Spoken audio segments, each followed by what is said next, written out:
Hey, bonjour à tous. Alors aujourd'hui c'est une vidéo un peu différente, on va pas parler moto, on va parler viking, un viking en Normandie à l'abbaye de Jumièges. C'est un événement qui a été organisé en collaboration avec plusieurs entités, dont les enfants de Rollon qui m'ont invité à venir faire cette vidéo. Donc voilà, j'espère que ça va vous plaire, n'hésitez pas à me faire des retours, voir si c'est quelque chose qui peut vous plaire aussi ou autre. Moi j'ai passé une bonne journée, il faisait chaud, c'était sympa.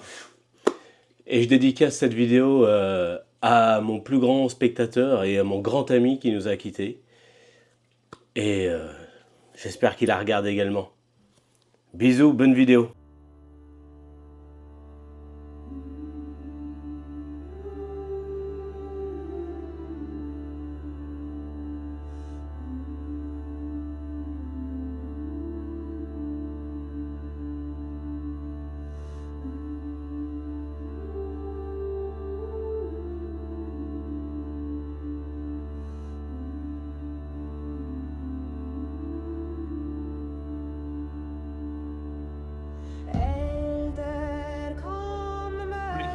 Pour 1 mètre, 2 pour 8. Pour 8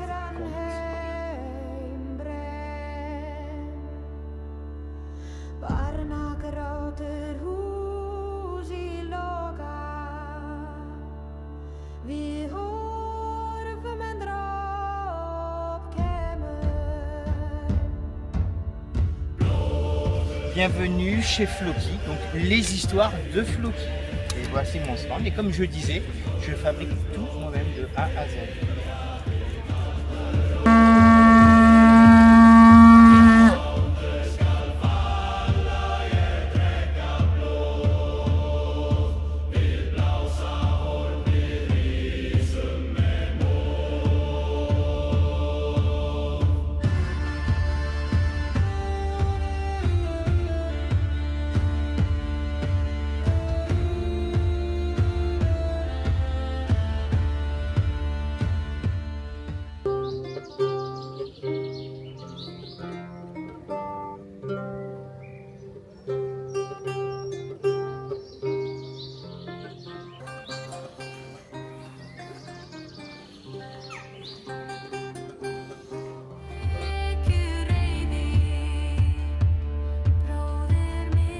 Je suis en conte carolingien, donc un noble de l'époque, mais qui se fait détrousser par les vikings. Heureusement, lui, je l'ai assez bien payé pour qu'il fasse ma propre monnaie pour moi.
Et les oies, entrez dans mon sac. Et vous savez quoi? Les 3 bêtes bien brassées, bien baudues, entrèrent dans le sac. Jouons-les aux cartes.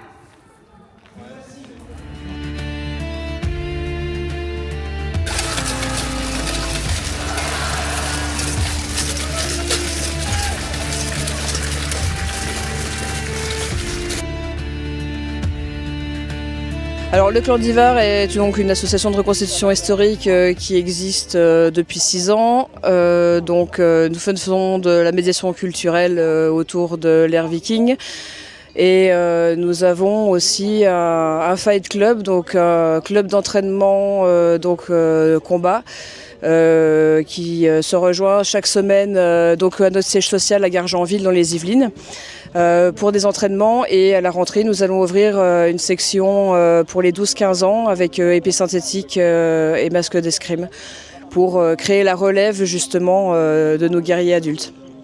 Donc moi je représente les rangs normands, donc rang normand qui en vieux normand veut dire les béliers normands.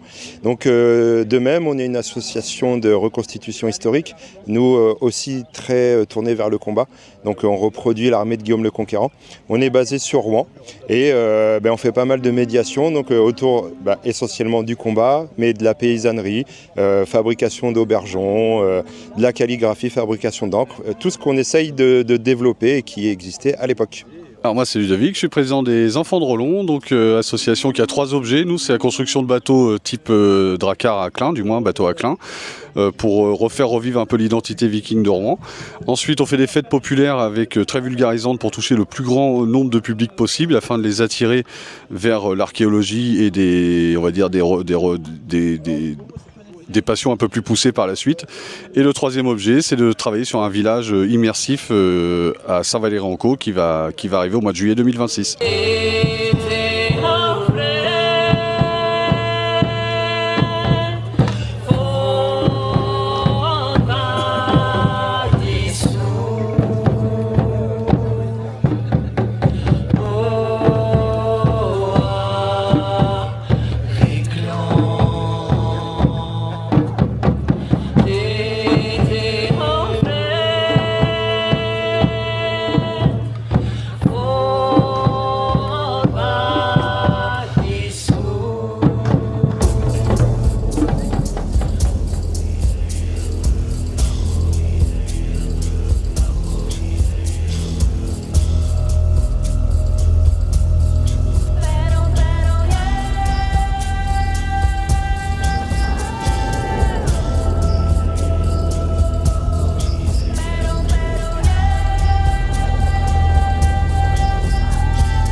Pour moi, il n'y a pas de lien direct entre cet événement-là et l'histoire, hormis le lieu, quand même, Jumièges. En 841, ils ont un peu pris quand même, donc il y a un lien quand même. Mais là, c'est une fête populaire qui sert au final à faire découvrir l'histoire au plus grand nombre. Donc là, c'est un peu le modèle que nous, on pratique en événement. Et de le faire avec des amis qui, eux, sont un peu plus poussifs sur la reconstitution, permet d'avoir, on va dire, la totalité de la médiation pour toucher le plus grand nombre possible. Voilà, donc c'est pas tout à fait en lien, mais ce modèle d'événement populaire va permettre de faire connaître cette partie de l'histoire au plus grand nombre. Ce genre de fête, vous en pensez quoi ? C'est intéressant, et en fait ce qui est intéressant c'est le retour du public. Pour eux c'est assez chouette parce qu'ils voient un peu tout. Comme le disait Ludo, il y a de la vulgarisation, donc ça attire le monde. Et puis après, certains sont intéressés d'aller voir des choses un peu plus poussées, donc soit sur du scandinave avec le clan d'Ivar ou sur du normand avec nous. Et ça leur donne beaucoup d'exemples différents. Et donc, je pense que pour eux, c'est beaucoup plus instructif d'avoir plusieurs choses à piocher un peu partout. C'est à la fois, il faut pour le public du divertissement, il faut du show, il faut aussi un peu de culture, il faut donc en fait on fait un mix de tout ça pour qu'ils rentrent chez eux avec des étoiles plein les yeux, et ayant vécu des émotions, des moments vraiment bluffants, et puis aussi avoir appris des choses, avoir rencontré des gens, des passionnés. Ils sont contents de voir des gens passionnés qui reproduisent un artisanat aussi bête par exemple que nous on fabrique le beurre, un produit qu'on consomme tous les jours, et on ne se représente pas que c'est ultra facile à réaliser. En fait, et on explique justement toute l'histoire du beurre et le pourquoi le beurre salé en Bretagne et pas ailleurs. Et, enfin voilà, toutes ces choses. Et en fait, donc on connecte aussi un peu avec la vie d'aujourd'hui pour que les gens se rendent compte du chemin qui a été fait depuis cette époque-là.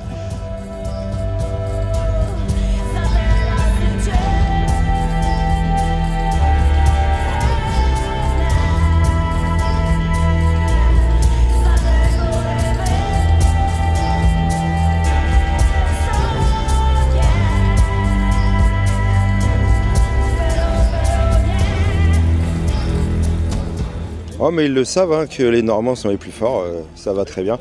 Non, c'est intéressant parce que on voit le cheminement, parce que si on veut encore vulgariser la chose, on pourrait dire qu'on est les derniers Vikings, les premiers chevaliers. Il y en a qui s'amusent à dire ça.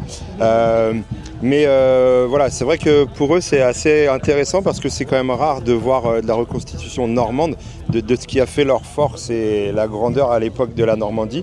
On parle beaucoup de la bataille d'Hastings, on parle de toutes ces choses-là. Et vraiment, vous voyez, il y a tout le temps du monde. Ils sont très intéressés en final avec leur histoire. Et nous, comme disait ma collègue à côté, on est passionnés et si on ne le transfère pas, en fait, il n'y a pas d'intérêt à faire ça. Donc on est vraiment content de pouvoir le partager. Moi j'aimerais qu'ils retiennent tout simplement déjà qu'ils aient passé un bon moment avant de retenir quoi que ce soit. Ensuite qu'ils retiennent que la Normandie c'est certainement la région avec une des plus belles histoires de France. Et ça j'en reste persuadé, voire même européenne, si on va un petit peu plus loin. Que cette abbaye de Jumièges qu'on voit là, un bâtiment qui est la plus belle ruine de France quand même, qui a une histoire très importante localement parce qu'elle a vu énormément de choses passer, dont l'arrivée des Vikings, mais pas que.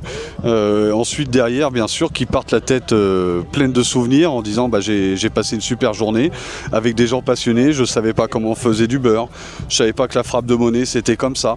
Les gens en vrai souvent se font tout un imaginaire autour d'une manière de faire du beurre ou autre, et là ils découvrent qu'au final ils peuvent le faire chez eux, et quelque part c'est assez sain parce que quand on voit aujourd'hui au niveau de la consommation, d'apprendre à faire du beurre soi-même, je pense que c'est pas une mauvaise chose en ce moment.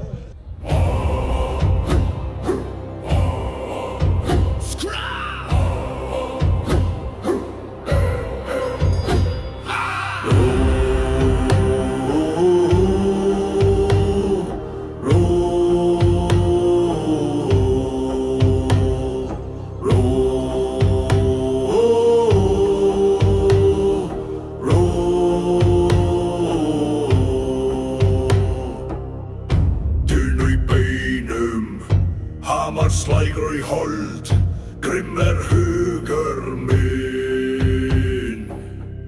Brýtur járn með eld, svita blandið við blóð, andi berserks grís.